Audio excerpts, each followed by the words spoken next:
Hi, friends of more, friends of the management of reality.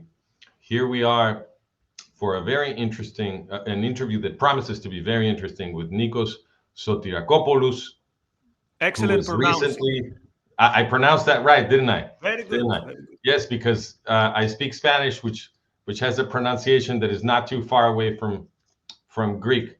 Nikos, how are you? Welcome to the show. Thanks for having me. Okay, so I'm interviewing Nikos because he's a very interesting guy. Nikos, by his own admission, used to be an anti-Semite, and now he is not only he is pro-Jewish and pro-Israel, and we could say he is energetically pro-Jewish and pro-Israel because now part of your identity is fighting for the state of Israel and for the Jewish people. We could say, isn't that true? Well, my identity is to try to fight bad ideas out there, and that's how I came to get to be involved with the whole discussion about Israel and Palestine. Because many of the bad ideas that I used to have, I see them out there in many people these days, particularly in Europe, where anti-Semitism is on the rise. So, on the one hand, I want to fight these ideas. On the other hand, I remember myself falling victim to the same narratives, to the same stories that make these people have this hatred for the Jews. So, I think I can, number one, understand anti-Semitism a bit better, but also try to find a way to maybe reach some of these people, whoever can be reached, who maybe they're open to turning and maybe there's still hope for them. Okay, so Nikos, I actually want this to be more of a conversation, not simply an interview, because I have had experiences similar to yours, and I think it's interesting to go back and forth between your experience Of and mine course. a little bit. I was never an anti-Semite. In fact, I grew up in a family that was very conscious. I come from a Catholic background, but from when I was a child, my parents were very careful to teach me not to be an anti-Semite. So I can remember once when I came back from school and I told an anti-Semitic joke, my parents were very upset, and they had a very serious discussion with me about why that was not funny, and how much the Jews had suffered in World War II, and how that kind of talk was not allowed, and so on and so forth. So from early on, I had this consciousness about the how improper anti-Semitism was, especially. Although, of course, any kind of racism was bad, but this was considered especially dangerous. And however, I was certainly vulnerable to the management of reality, right? So I was vulnerable to the way that the state of Israel, in particular, was portrayed in the news, and the way the Arab-Israeli conflict was portrayed. So, I was reading the New York Times and The Economist and all of these mainstream publications as a young adult. I was very interested in foreign policy and world events and so forth. And my position was the position that anybody who simply consumes mainstream news is likely to be, which was that poor Arab Palestinians, they're being oppressed by the Israeli Jews. Why don't the Israeli Jews allow them to have their own state? Why do they keep humiliating them? Blah blah blah. Why are the Jews repeating the mistakes? Why are they now becoming the oppressor? Why didn't they learn the lessons of World War II? That whole narrative. And then I had a very powerful experience when I started researching the history of the Arab Palestinian movement, and learned that the founding father of the Arab Palestinian movement, Haj Amin al Husseini, had actually been one of the top leaders of the German Nazi final solution in Europe. And in fact, he was a co-director of the death camp system together with Adolf Eichmann. When I learned that, and I learned also that the same guy had been the creator of Al Fatah, which is the controlling core of the PLO, of the Palestine Liberation Organization, which we now call the Palestinian Authority. That for me was the moment in which everything switched around, because I was not an anti-Semite. I had no particular interest in attacking Jews. And so, as you say, because I'm interested in truth too, when I realized that the Arab Palestinian movement was run by the worst possible bad guys, it then dawned on me that I had this upside down. and that the whole Oslo process and the effort to give these organizations territory within the Jewish state was actually an attack on Israel. So that was my journey. I think your journey also has a little bit to do with the university system. So tell us about that. It's my journey is very similar to yours. So my family, progressive people, both of them progressive, secular, atheists. Both of them on the left. My mother definitely a card carrying. She used to be a card carrying member of the Communist Party. So from early on in our house, there were lessons about the horrors of history, the horror of fascism. I knew about the Holocaust. I remember reading the Diary of Anna Frank relatively early. And yet, the whole cultural environment in a country which is predominantly, on the one hand, shifts towards the left, and at the same time, there's a lot of impact by the Orthodox Church. Now, this creates an interesting mix, a mix of anti-Westernism in general. So it's not only that Greeks are specifically, let's say, anti-Semitic, they're also very strongly anti-American. I remember the first days after 9/11, back then there were no social media, but there were these chain SMS messages. You'd receive the funny SMS message and the jokes about 9/11. I mean, I still remember some of them. It was something which was considered normal. Then I became part of the organized. You mean jokes making fun of the victims? Of course. Now, if you ask the people, they will say, "Oh no, these are just good-natured jokes." But it definitely undermined what happened. And most people would say, even the official left, let's say in Greece, the line of the Communist Party was, "We do not support, we do not denounce the attack." So that was the official line. The idea was, well, who knows who did it? Maybe it was the secret services, maybe it was blowback, whatever. We don't want to deal with this. So this was the intellectual atmosphere. And then when you are part of the left, anti-Semitism comes as part of the whole package. It is part of your identity that we hate imperialism, we hate colonialism, we hate the West, and therefore we hate Israel. So hating Israel was not something very particular. It was just part of the norm. Now, I did, as people would say today, I did my own research.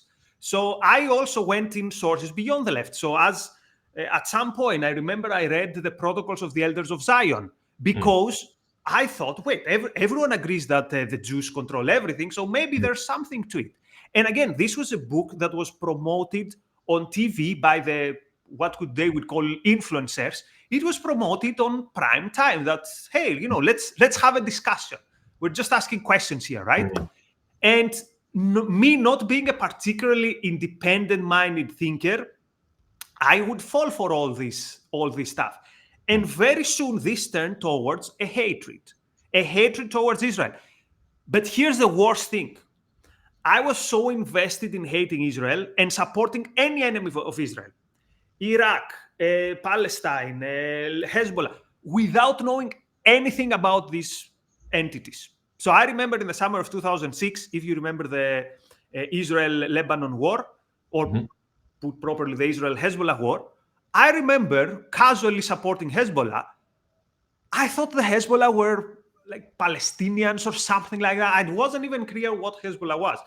And yet I had no problem in supporting them, although I didn't know who they were. And of course, if you asked me, what happened in 1967? What happened in 1948? What was Yom Kippur? I had zero idea, literally zero idea. And yet I was so opinionated on this topic because I thought, look, it's obvious what's happening here, right? You have the colonialist, imperialist versus the weaker party. And the weaker party is always right. The underdog is always right. And of course, I fell for it. And that's why I had these disgusting views. Okay, I want to make sure that I share my screen for a second with our viewers, because I'd like to tell them where some of our materials that have to do with what you just mentioned are, so that they can learn more about this. So hold on just a second. Oh, I'm in the wrong thing. So anyway, while I look for that, can you tell us whether this was the way you were thinking about this is because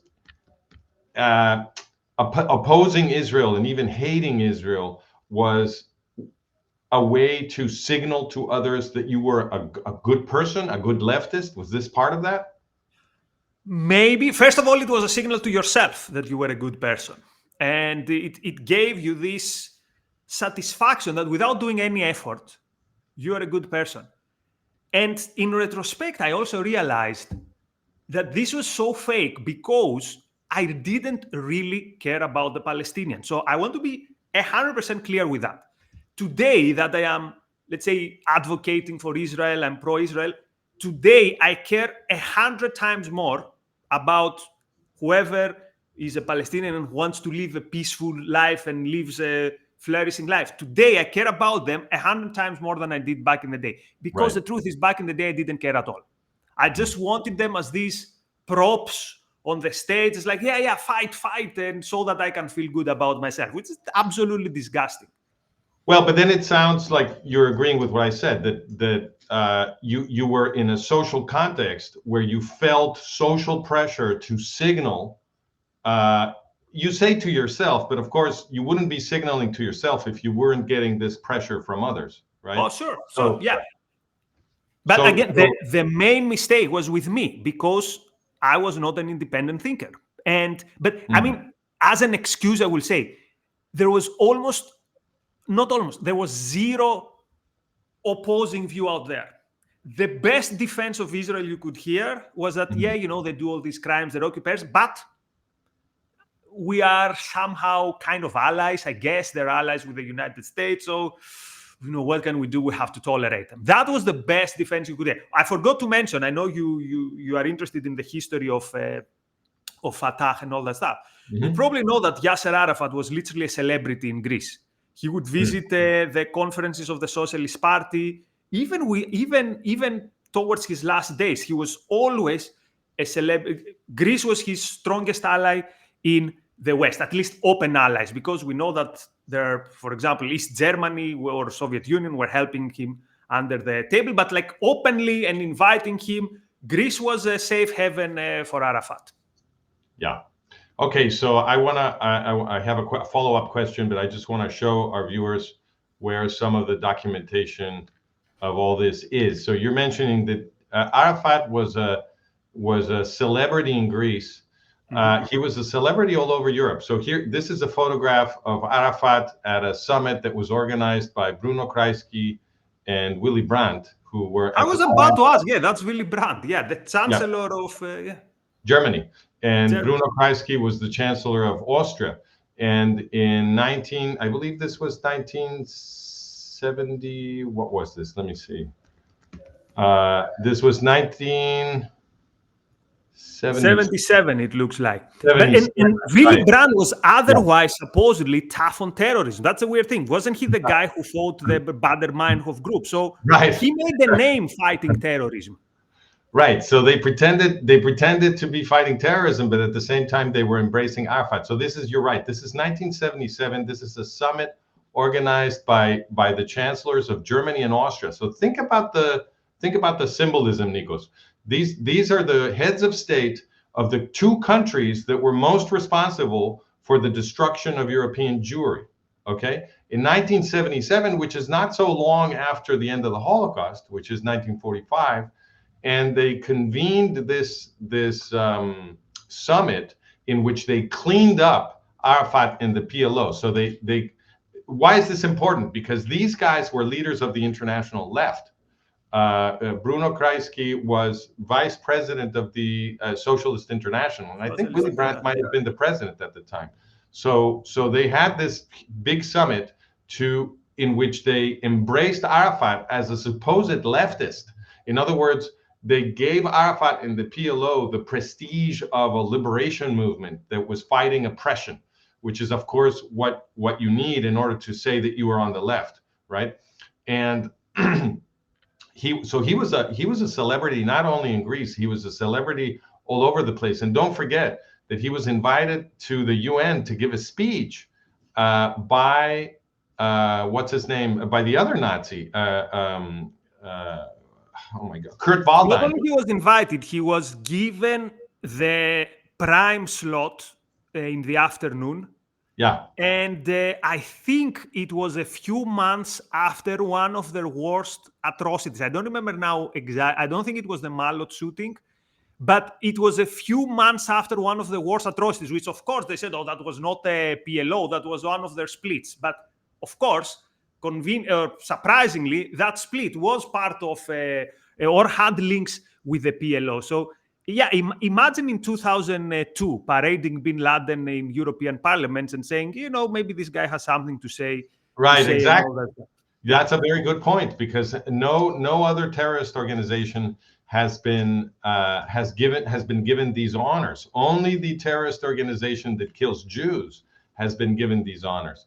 And it was, what's his name? Kurt Waldheim. I think I have a photo of him right here. Hold on, let me show you. There he is. That's Kurt Waldheim, who invited Yasser Arafat to speak to the General Assembly, as you were mentioning, after a terrorist attack. Kurt Waldheim was a Nazi officer during World War II.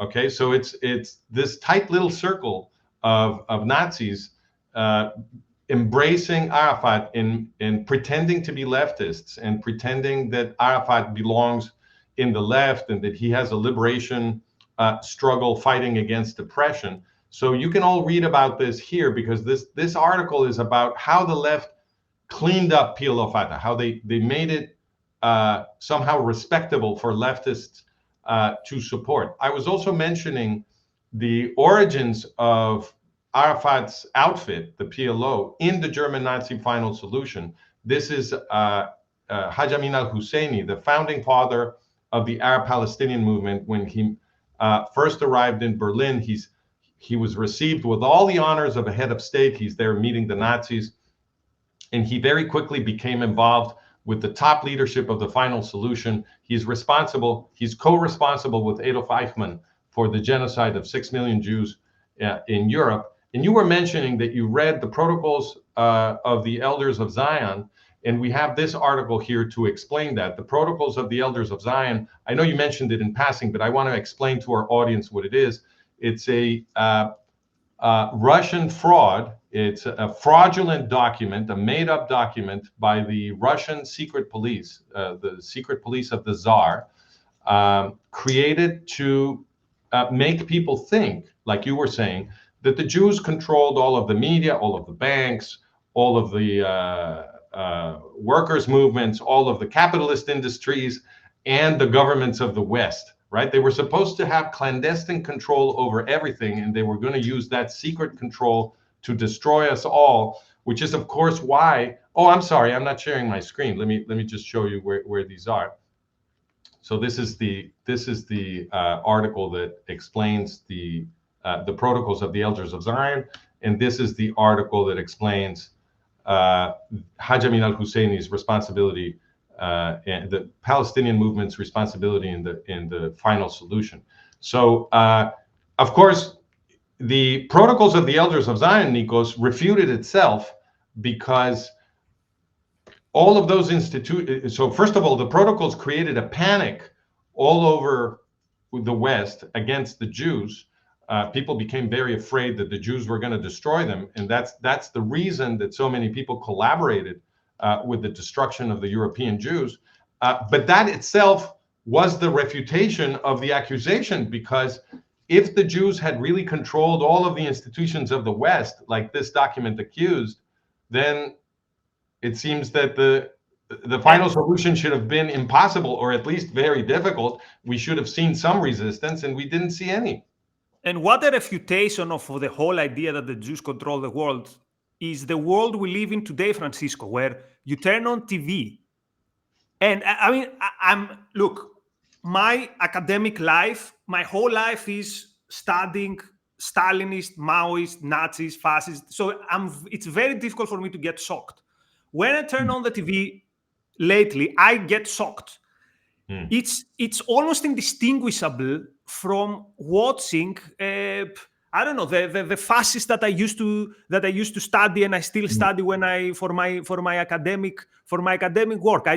I don't know how familiar or how much you follow sports, You know that No. the UEFA and FIFA, the Football Federation is discussing, is seriously discussing expelling Israeli teams.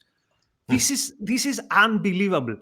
And you see normal media in mainstream media like the New York Times having some articles about this quote genocide, which I think the story about the genocide today, this is the modern protocols of the elders of Zion. That's right. It's an equally, and I'm thinking, I like, isn't it supposed that the Jews control all these things? How is it that the sewage of anti-Semitism is open and it's everywhere? How is this the case if the Jews supposedly control these things? Yeah, well, that makes perfect sense. So I love the fact that FIFA is thinking about expelling Israeli teams, but the same organization, FIFA, had its World Cup in Qatar, right? And the previous World Cup in Russia. So the World Cup is Russia, Qatar. And right. I think, I'm sure soon. Anyway, it's don't get me started with. You've got a very good point there, and the FIFA, which had its World Cup in Qatar, is expelling Israeli, or thinking about expelling Israeli teams, but they had no problem with Qatar, and Qatar has 2 million slaves in there. This is something we explain in this article I'm showing right now.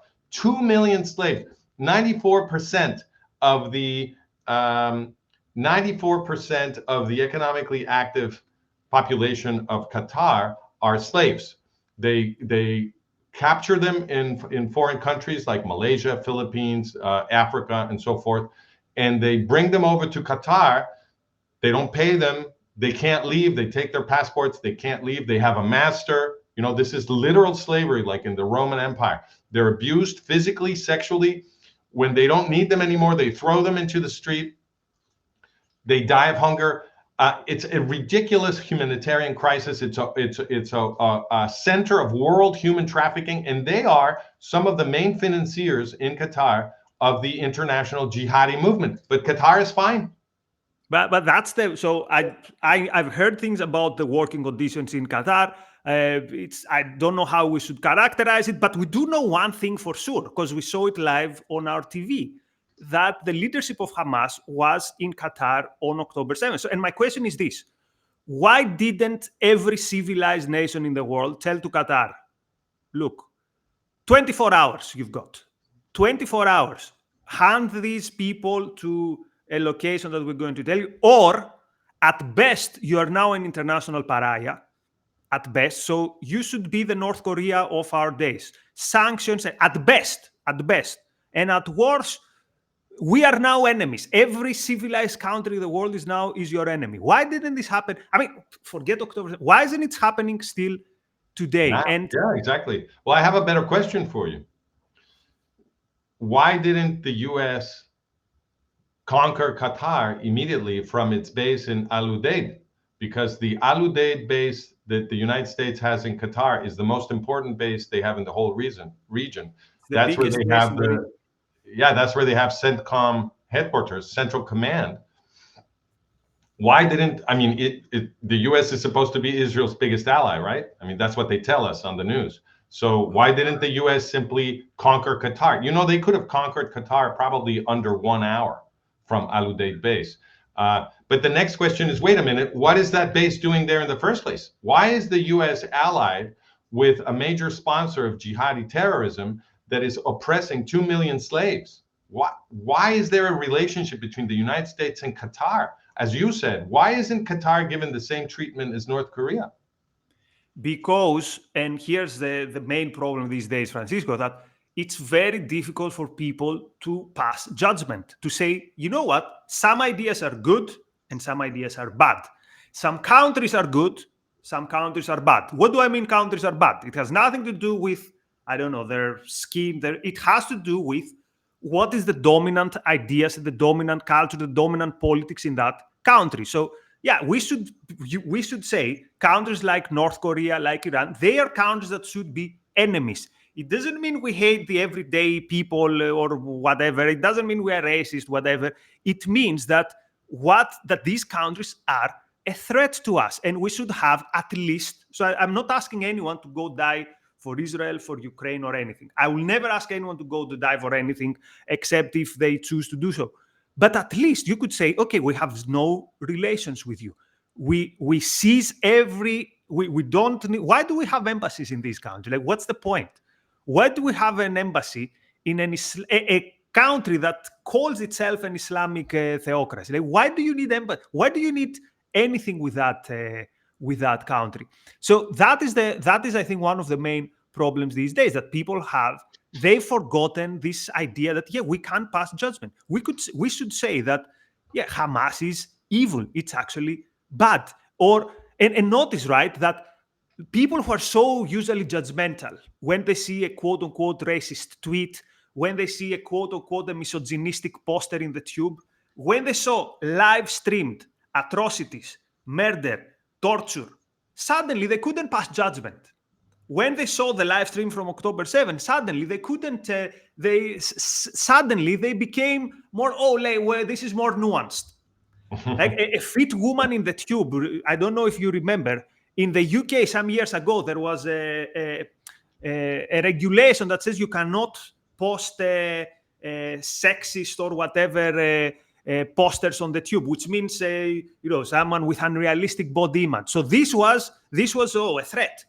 But when you see women being abused, abducted, suddenly this is we can't pass judgment. So, but that's why this shed so much light to what is in the soul of these people, and I think this is again an issue of judgment. That okay, but this way that people are thinking now, I think let's go back to your own experience, because I think there's a lot of rich material to mine there.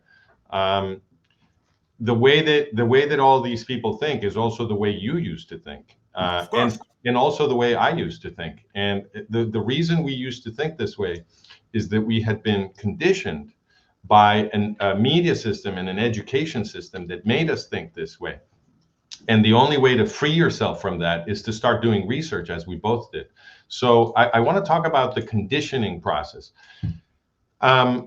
What we discuss in this piece over here, and I want you to talk about your own experience, but let me just remind people what we're talking about. So in this David into Goliath paper, we're talking about precisely that. So what was the media regime and the university regime that produced this understanding among so many people in the West that they are supposed to defend these terrorist organizations against Israel, right? What produced that? And one of the things I explain, I don't know if this was part of your experience, but in US universities, everybody had to read Edward Said. Everybody had to read Edward Said. And so Edward Said, by the way, most people may not know this, but Edward Said was a member of the PLO. He was not an Arab Palestinian, but he claimed to be. He was really an Egyptian, but he claimed to be an Arab Palestinian. He was a card-carrying member of the PLO, of this terrorist organization, and he was a Columbia University professor of literature. He was not even an expert in the Middle East. He was just a literature professor. And he created, with his books Orientalism and the Question of Palestine, he created this zeitgeist where, as you were saying, I think I heard you say in Tamar Yona's interview, or maybe you said it also earlier in this one, that the logic that they sold you through Edward Said's writings was that if you have a small player and a big player, the small player is automatically right. It doesn't matter what they do. And therefore, since they're small, anything they do is excused. The other thing that they sold us is if you're brown, you're morally right. And if you're white, you're morally wrong. And so they told us that the Israelis were supposedly white. In fact, Israelis are mostly brown, but they told us that they were white, right? And the Arab Palestinians are brown. So because the Arab Palestinians are brown and they're relatively less powerful than the Israelis, that automatically means that whatever they do is fine, and you're supposed to call it liberation.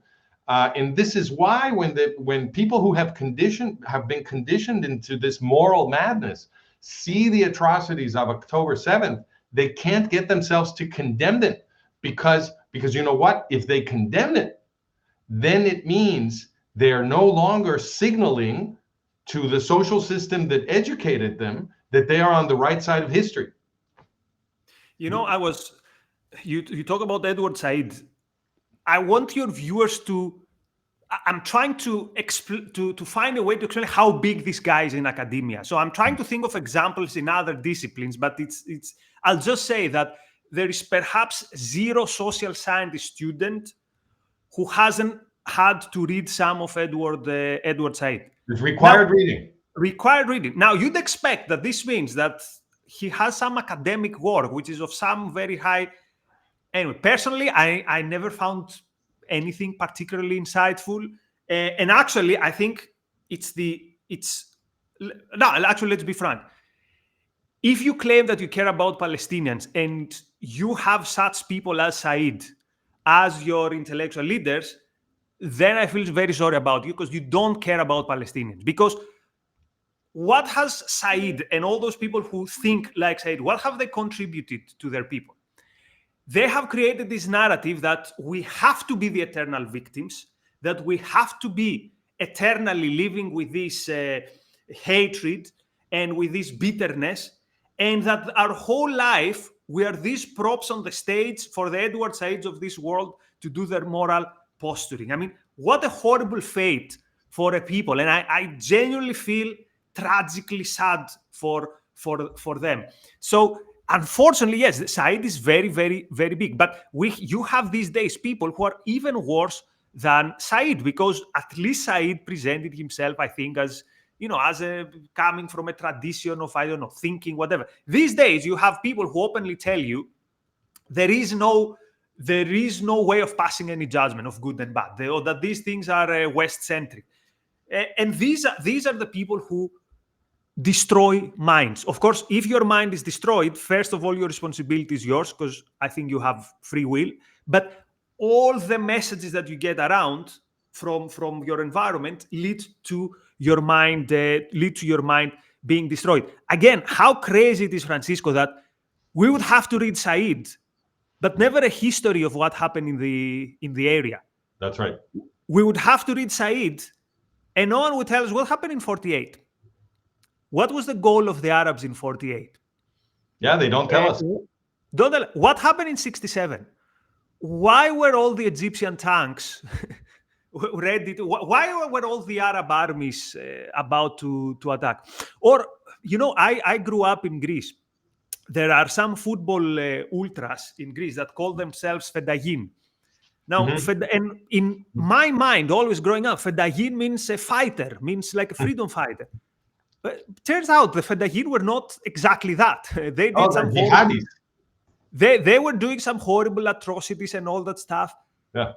Like, if you want to teach Said and include it in the curriculum, okay, do so. You could say, yeah, these guys. But first start with some facts. First time, and the first thing to begin at the end of the day, Francisco. So I don't know about you. I'm not Jewish. I'm secular. I don't believe in promised lands. I don't believe because you lived there 2,000 years. I don't care about any of these things. I care though about one thing. What do you stand for as an entity? And I have on the one hand Israel, and on the other hand I have the Palestinian movement, and before that the Arab dictatorships. And I'm asking myself, what do they stand for? Like, what is their vision for life? Right. What is their vision for the good life? And where would I want to live? Irrespective of, like, if I were an Arab, I would rather live in Israel. No questions asked. No question asked. I would rather live in Israel rather than everyone else. Forget that. If I were a Palestinian Arab, I would rather live in Israel. So these are for me the fundamental questions. You raise a very interesting point, because most of the people who agitate supposedly in favor of the Palestinians never stop to think about the fact that. Oops, sorry, I lost you for a second. Either mine or your connection is not good. Oh, wait. Tell me when you can hear me. Now I can hear you again. Now your connection seems to be back.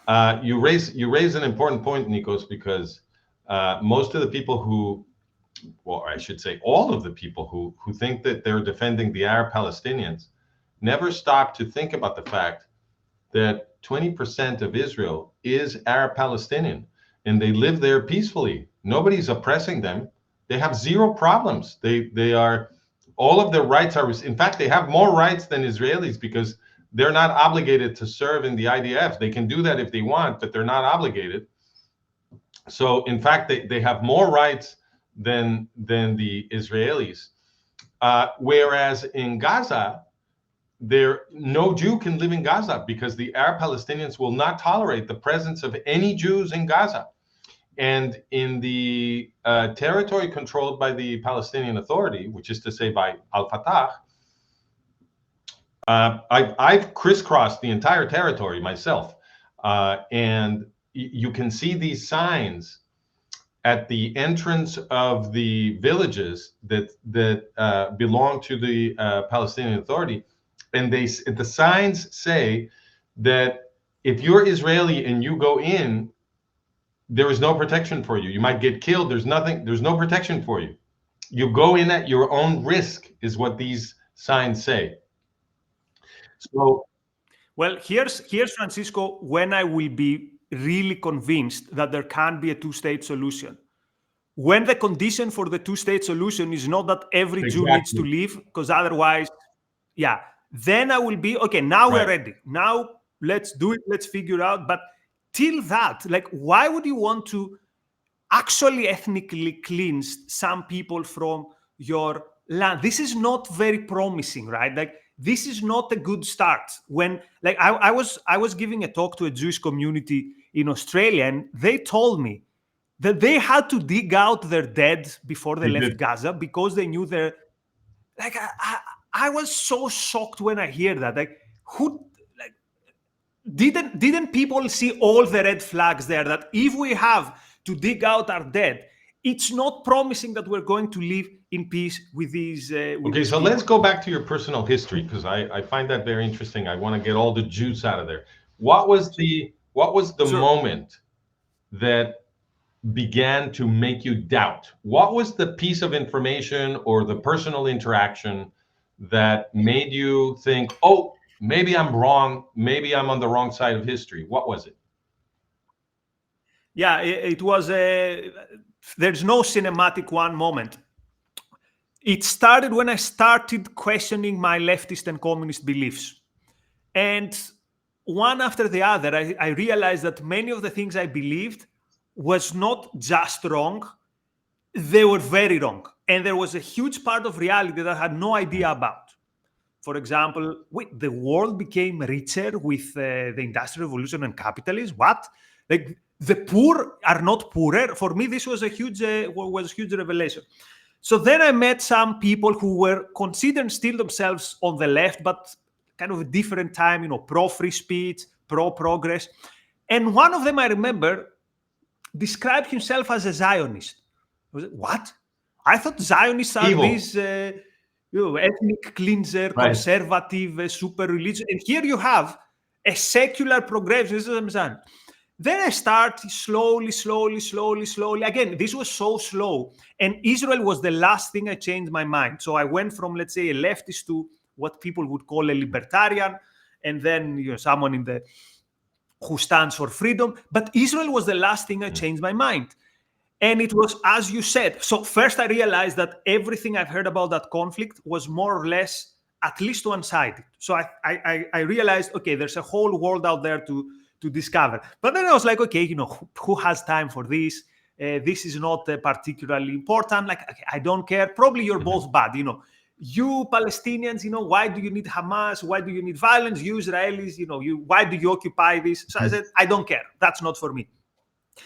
Then I discovered, I started reading Ayn Rand, and among the whole Ayn Rand universe, so to speak, it's the first time that I heard people say the fight of Israel has a moral element, that it's literally a fight which is one has to take to make a moral evaluation, because you have two entities that are different in their moral status.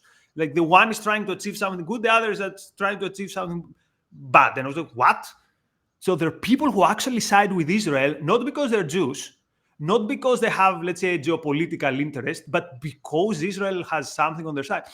And then I approached a friend of mine who is Israeli, and I said, okay, give me the best work, send me your best. Give me your one book that will give me the Israeli point of view. Not because it would change my mind, but just to see what you guys are about. And he gave me a very old book by no other than Netanyahu, the guy who's the prime minister today. It was written in the early 90s, I think, and it was called, or late 80s, and it was called Durable Peace. Anyway, I read it. Of course, I didn't believe it because I knew Netanyahu. I was like, okay, I'm not going to believe anything this guy said. But it had some things there that really caught my attention. For example, he mentioned that Israel has fought 4 wars where it was actually on the defense. And I was like, what? I thought Israel is usually... Then he says, oh, you know what? The occupied territories before 1967, they were not occupied. They were Jordan and Egypt. So, what? So I literally went to Wikipedia. I said, look, it's got to be lies. Zionist. It's got to be lies. It's got to be lies. And so then I realized that, yeah, I need to do some, I need to start from scratch with this, that I have many different views. So all this trajectory starts, let's say, from 1914, and it's around, sorry, what I'm saying, 2014, and it's around 2018 that I decide that, yeah, you know, I think I can tell that there is a conflict there, and I'm actually taking a side, and this side is Israel. But of course, that's not my daily job, so to speak, as an academic. So for me, the biggest shock was October 7th. October 7th destroyed many of my illusions, and yeah, October 7th was perhaps the most impactful event in my life. I don't know, like, what about you? If I told you, name one event in your life that had the biggest impact for you, not in your private life, but the thing that happened in the world, what would you say? Well, I think that the event that really started making me think that I was living in a managed reality, and I couldn't really, I didn't really know what was true. That was 9/11. So after 9/11, I really got... How old are you, Nikos? So I am 42. I watched 9/11, literally the second plane. I was literally watching CNN when the second plane hit. So, but back then I had a different mind, so it didn't have a proper. But no, that's sorry, okay. Continue. I was actually teaching my first class as a college professor when 9/11 happened at the university. Wait, what? How old are you, if I 56. may? Well, that's the reaction I want to hear. Thank you very much. But anyway, I thought we're about the same age. If you do a lot of yoga, you will preserve yourself in there. I recommend it, and watch your diet. Anyway, so in 9/11 was a big watershed for me. It really started making me think that I didn't understand what the world was, because the behavior of the Western media didn't make any sense to me. So I had this experience that you mentioned where I thought, hey, this looks like the communist. It looks like the media in a totalitarian state, because nobody was investigating 9/11. They were all repeating whatever the Bush government said. They would put their American flags on their lapel, and that was all very strange to me, because I thought, even under the most innocent explanation of what happened on 9/11, what you would have to say is that the U.S. government cannot protect its citizens. And after an attack like that, they should all resign. And they should at least be harshly criticized by the media for what happened, no matter what their level of responsibility. But there was none of that. There was absolutely none of that. And nobody was really investigating the official story. So that's when I began looking at citizen journalism that was then flourishing in the blog revolution all over the internet. And I discovered some very interesting investigators that made me think differently about 9/11. And that's when I began my journey. But then after that, once I was on that road, one of the things I began investigating was the civil wars in Yugoslavia. And I quickly became convinced that the official story of the civil wars in Yugoslavia was exactly upside down. And once I started on that path, I also got very interested in understanding the Arab-Israeli conflict. And that's when I began studying the history of Zionism on the one hand, the history of the Arab-Israeli conflict on the other hand. And I, in my university library, because this is not exactly hidden, it's hidden in plain sight. I mean, all of the information is in the university libraries and on the internet. And that's when I found out that the founding father of the Arab-Palestinian movement had led the German Nazi final solution in Europe. When I learned that, I was like, well, how is it possible? Listen to this context. Listen to this. How is it possible that I was because my PhD is in anthropology, and I became a specialist, I thought. I had become a specialist on ethnic conflict. That was my specialty, racism and ethnic conflict. And now I had been hired at the University of Pennsylvania in the psychology department, and also as a research fellow in something called the Solomon Asch Center for Study of Ethnopolitical Conflict. And the main topic of the Asch Center was the Arab-Israeli conflict and the Oslo process. How is it possible that nobody had ever mentioned to me in my entire education or at the Asch Center the name Haj Amin al-Husseini, the founding father of the Arab-Palestinian movement, or his role in the final solution? But you know it's what you said, that these things are not even hidden. So the equivalent of that moment for me, like the most shocking thing in my life, actually happened a few months ago. I'm teaching a course on the history of Marxism and the history of Soviet Union. And then doing some reading, I come across a line.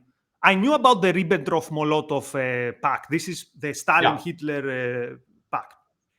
And then at some point I read that said that Molotov actually went to... audience, because people... Yeah. Oh, yeah, sorry. In 1939, Soviet Union and Germany formed an alliance based on which they wouldn't attack each other, but also based on which they would help each other in their war effort, and they would basically split Central and Eastern Europe. They would respect their spheres of influence, is what they were going to do. Their spheres of influence. But some countries, they'd split them literally, as it happened with Poland. Now, I've heard of that, but not with details. And then reading, I read a line that says that, and a few months later, flies to Berlin with a proposal for Soviet Union to join the Axis. Is it what? That can't be it. That can't be it. That's so. But it came from a very prominent historian, the most prominent historian of Soviet Union. I said, how? And then I literally go to Wikipedia, and there's literally a video of Molotov in Berlin. And I say, how is it possible? Why did I have to turn 41 to find out that Soviet Union officially wanted to be part of the Axis? Why is this country celebrated as whatever it was celebrated? Why is this ideology not thrown to the dustbin of years? Like, this should do it. The fact that already in 1931, they want to be a part of the Axis. It's the ultimate betrayal. So sometimes it's what you say. Is why did I know this? Why didn't I know these things? Let me tell you another thing I didn't know. Why did I have to turn 40 years old to hear about, for example, the Malot massacre, right? So why did I have to? I don't know about it. Because this is something unbelievable, right? You shoot children at point blank. You shoot, like, Palestinian terrorists shooting children in cold blood. And you think, why are there no films about this?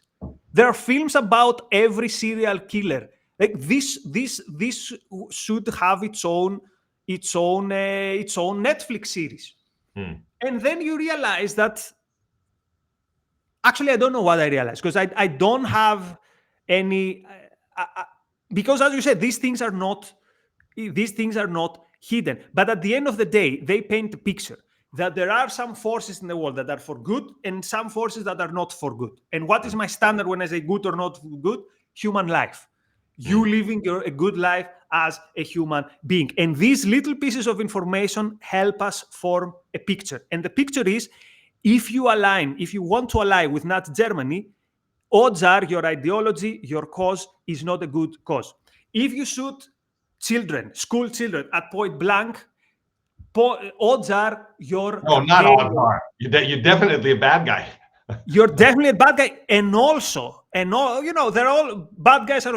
Why wasn't though the Popular Front or whichever split of that Popular Front, why weren't they not expelled immediately from the PLO?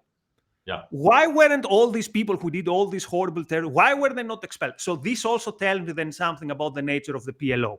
right. And this is how you form a worldview. You realize my values, the thing I believe in, one side betrays them all the time and constantly, the other side tends to stand for them. Therefore, I will choose the side that tends to stand with the values that I want to live by. You know, Gandhi has a beautiful principle that I always invoke, which is the means are the ends.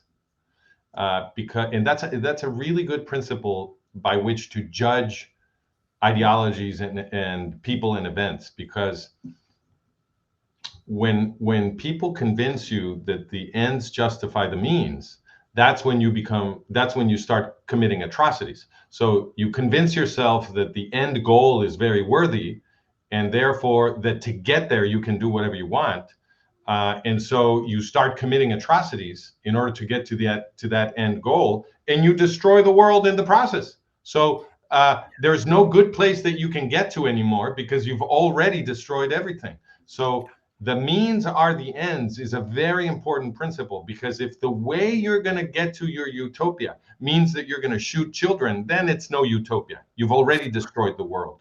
Okay. But maybe that's what you're really after. Maybe this shows you what you're really Exactly. So I'm remembering now when I figured out what was really going on in the Arab-Israeli conflict. I convinced some of the people that had been brainwashed around me, as I know you have too. And I remember a friend of mine, a very good friend of mine, one of the things that was very shocking for her is when she realized, when I was telling her about the history of the Arab-Israeli conflict, and she realized that the Arabs had already been offered an Arab-Palestinian state more than once. She was like, wait, really? Because the idea that they have in their heads is that the Zionist Jews came to the Middle East to dispossess the Arab Palestinians. And if you allow me just 1 second, I want to put this on the screen because we have a whole series on this. It's called The Arab Narrative, The War of 1948, and the Collapse of the Left. And we explain this. It's a series of articles.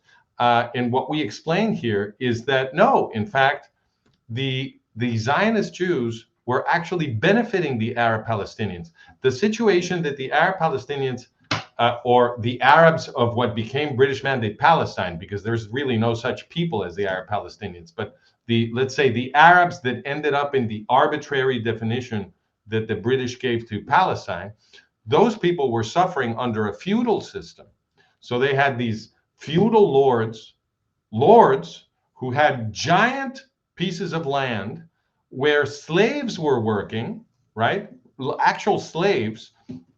And when the Zionists came to buy land from whoever wanted freely to sell, because they never took land by force, when they purchased those lands, the former slaves would be liberated, and they would then could become employees of the Marxist Zionists who had an interest in building solidarity with the Arab poor, or they could become, in the kibbutzim, or they could become employees of the industries that the Zionists created, and their lives were improving tremendously, so much that there was a giant process of Arab immigration into Palestine because they were attracted by the economic boom of the Zionists. So my friend was very surprised. She was very surprised to learn that the land that had been promised to the Jews was actually almost immediately partitioned, and 3/4 of that was given over to the Arabs to create an Arab Palestinian state, which is the Kingdom of Jordan. And then what was left, which is just 1/4, was partitioned again. And the Jews said, okay, we'll take whatever. And the Arabs said, no, we don't want a second Arab Palestinian state if that means you're going to give a 1 square meter to the Jews, and they launched a jihad. All of that was not part of her historical consciousness, and when she learned that, her view really began to change. I remember my surprise. I remember how I came across it. I was watching some videos on free markets, and back then YouTube was way smaller. So I saw on the right suggested videos a video by Prager University with something like that topic, the 5 times where the Palestinians were were offered the state. And when I watched it, I laughed. I said, look, these guys have no shame. What lies? And then again, I had to go to Wikipedia and say, how is it I never knew that? Or how is it I never knew that the second Intifada, I always thought the Intifada happened because the Palestinians had no state. And I was a big supporter of the Intifada. The second I remember it in real time. Wait, you're telling me that you were supporting the terrorist attacks of the Intifada? For us in Greece, there were no terrorist attacks. It was kids throwing rocks to tanks. We never heard about the terrorist attacks. It was maybe, I mean, if you paid attention, you say, oh, by the way, there were also that. But in the front pages of the newspapers, we saw kids throwing rocks to tanks. So I thought that was the Intifada. And then I realized the Intifada is a reaction against the two-state solutions. How is it? How did I miss this very crucial information? That it was the exact opposite of what I thought. So, in fact, the second Intifada, forgive me, the second Intifada was launched right after they offered Arafat a state. Exactly. Yeah. Exactly. After the Camp David, where was it? The discussion. But I will end with this because I need to go soon. But I will tell you something that shocked me and then I realized what an uphill battle we have to fight. I know a person in my circle who is very, very, very committed pro-Palestinian, anti-Israeli. And we were having a discussion, and I realized that person, we were talking about something in Israel, and she thought that Yom Kippur was a place. So she thought that the war of Yom Kippur was a war on who will get Yom Kippur. And then I realized these are the people we're fighting, and she's one of the better people. These are the people who are fighting every day on social media or out there. They are people who they're motivated by a negative. They're motivated by they hate Israel because at the end of the day it is better, because it is productive, because it is the startup nation, because it is white capital, whatever white means. I don't agree even with that. I don't have it in my mind as quote white. But this is what we're dealing with, and this is why it's a very difficult fight. And you're not going to. My goal is just if we could reach the better people, the few better people, that would make some difference. Right. There are people who are not committed ideologues, whose minds we can change, and of course, those are the people we are trying to reach. Nikos, I understand you have to leave, but I wanna let our audience know where they can find you. I understand you're at the Ayn Rand Institute. Is that right? Yes, I work at the Ayn Rand Institute. I teach in their academic, in their educational programs. So either follow me on Twitter, Nikos how it's called 17, or you see my name there. I also have a small YouTube channel and a small Substack, but mostly you'll find me in the Ayn Rand Institute's channels. And just for people interested in your background, when you were still in the university system, tell us a little bit about where you were. Yeah, I worked. I got my PhD from the University of Kent. I worked then at Loughborough University and then at York St. John. I have to say I was very lucky that the vast majority of my colleagues were very very tolerant, how to put it. So I never had any problems with canceling all that stuff, although I was open with my views. Having said that, I left conventional academia before October 7th. So I don't know if today I would have survived professionally or otherwise academia with my views. It's the most difficult environment to have views that I had an experience like that just before you go.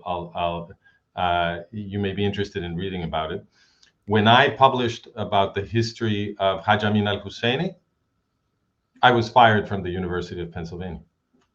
I'm not surprised, unfortunately. I'm not surprised. It's yeah. I'm not. I was about to ask you if you're still there because I would be No, very no, surprised. no. The simple fact that I documented the true history of the Arab-Palestinian movement got me fired. I'll finish. I'll finish with this story.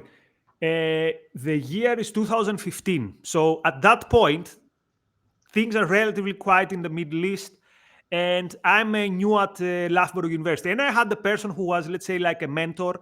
He was of Jewish origin, and he was, although he was on the towards the left, he was better than the average left. And there was an office opposite in the opposite building that had the Palestinian flag. And I said, you know what? Maybe we should, what if you put the Israeli flag? He said, no, that can't happen. And I thought, how odd. You are in a university. We both teach about anti-Semitism. That's how the whole thing started. We teach Mm. about anti-Semitism, but we cannot put an Israeli flag. But it's okay to have the Palestinian flag. So back then, I didn't follow to see what's the logical. What did I just experience? I said, okay. But unfortunately, I realized what this meant years later. I see. Very interesting. Nikos, many, many thanks for sharing your experience with us. I hope that we can have another chance to have a conversation because I think there's a lot more than we can plumb there. And please keep doing this work because the world needs it. Thank you very much, and many thanks to our viewers for their time. Talk to you soon. Talk to you soon.